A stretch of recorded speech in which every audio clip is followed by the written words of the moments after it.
Après avoir été entièrement démontée, la flèche de la tourelle sud-ouest est actuellement en reconstruction. Le socle a déjà été posé. Actuellement, c'est la partie intermédiaire qui est montée.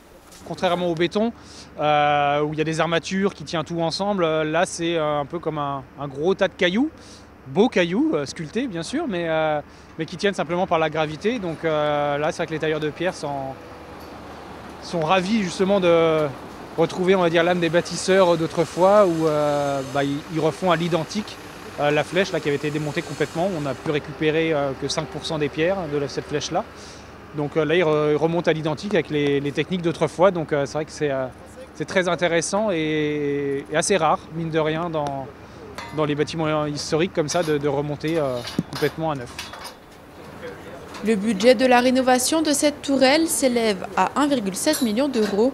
Construit fin du 19e siècle, le temple Saint-Étienne a déjà subi de nombreux travaux de restauration à l'extérieur comme à l'intérieur. Après la tourelle nord en 2012, l'installation d'un ascenseur permettant aux personnes à mobilité réduite l'accès à l'édifice en 2015, c'est la façade sud qui a été restaurée.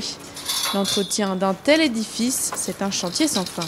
Pour Mulhouse, c'est vrai que c'est le plus haut temple d'Alsace et même de France, donc ça quand même, pour les Mulhousiens en tout cas, et pour nous, service architecture aussi, c'est vrai que et pour la ville, c'est quand même un symbole assez important comme bâtiment, et en plein centre de cette place de la Réunion, on ne peut pas ne rien faire. Et c'est vrai que c'est un beau bâtiment en plus, avec on a encore les plans d'origine, tout ça, donc c'est vrai que c'est vraiment très intéressant et on en prend soin.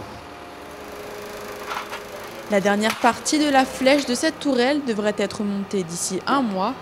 D'autres travaux sont déjà prévus, comme par exemple la rénovation du système de chauffage ou encore de la toiture et des vitraux.